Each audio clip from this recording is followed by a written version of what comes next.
This is episode 9 of our travel series, and today's topic is sustainable travel, eco-friendly adventures. Hello, Sue. Hey. How are you? Good, how are you? I'm very well. So this is a big topic. I think year by year this is becoming more and more important. Sustainable travel. What kind of things come to your mind when you think of sustainable travel? Eco-friendly. There are some hotels that really advertise themselves as being eco-friendly. I also think sustainable could be transportation, trying to choose perhaps trains instead of flights. Right. Okay. So the type of transport that you use, you can go for something that is a bit more eco-friendly.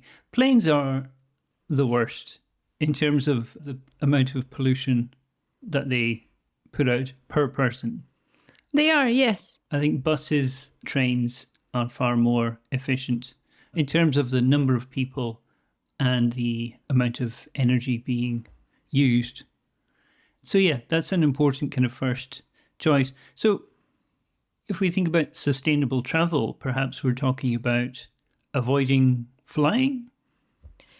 It is difficult, isn't it? Trying to avoid going into a flight, because that's what we do. More and more we can go to places far and far away. So when we talk about taking a train or a bus, we're always talking about going on vacations nearby. So that reduces your choices. There was a word that was introduced a few years ago. It was called the staycation. Have you heard this one before? I think so, yeah. So a staycation as a vacation where you stay at home or close to home. It could just be a domestic holiday rather than a trip abroad. And this, I think, came about when people were more concerned about saving money rather than protecting the environment. But yeah, the staycation, I think it's become more popular during COVID.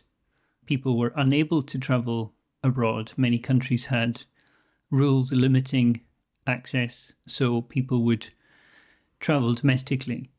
So the staycation kind of made a comeback. Hotels, I think, going back to hotels, it's an interesting point.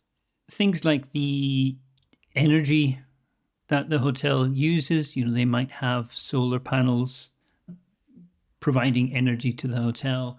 They might encourage guests to reuse towels, reuse bed sheets. So rather than have towels and bed sheets changed daily, it might be every couple of days. So those kind of things reduce the energy bills or energy use for hotels and things like that.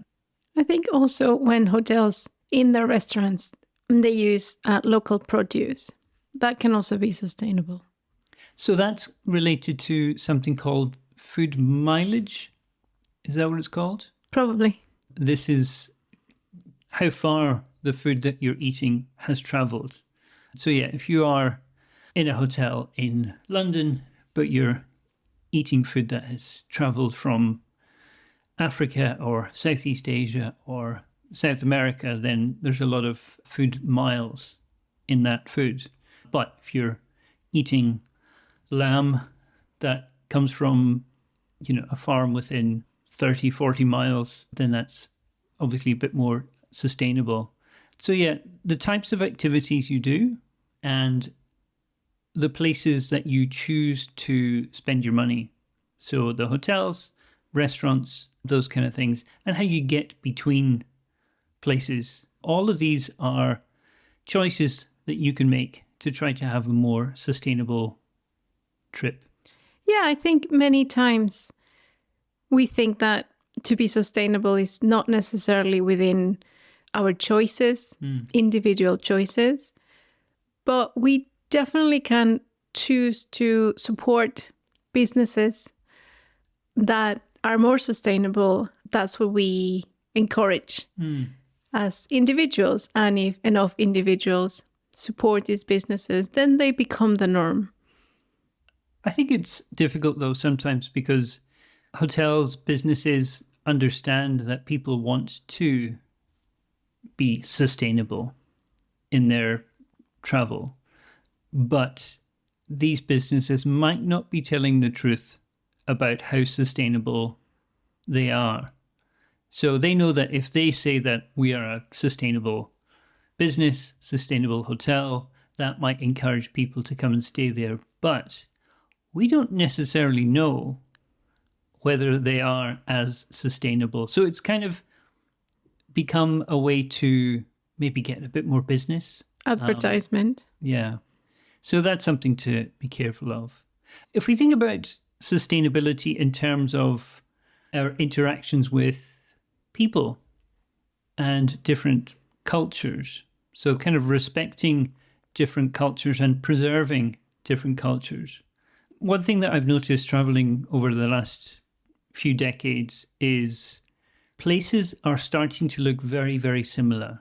So you can go to a city in Asia, you can go to a city in Europe, you can go to a city in South America, and the main streets will look very, very similar. They'll have similar shops, same kind of restaurants. It used to be the case that cities were very, very different across the world. You know, Tokyo would be very different to London, which would be very different to Buenos Aires, but it's not the case anymore. So I feel that sometimes the culture is being lost a little. Well, yeah, I think definitely travel and tourism, it brings a lot of money.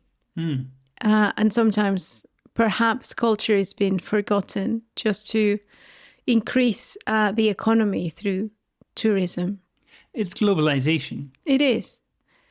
There's an example, and it's in Japan, and it's a market. I think it was in Kyoto, a normal market, but because there's more tourism, these stalls are catering. They are offering little prepared foods for tourists. Right. So it's less of a market now, and it affects the people that actually were using the market. Was this the Nishiki market? Probably, yeah. I think so, yeah. So, no, I was talking to my students about that. Like, are these places more for tourists now rather than for local restaurants or local residents? So, yeah, that seems to be similar to what I was thinking.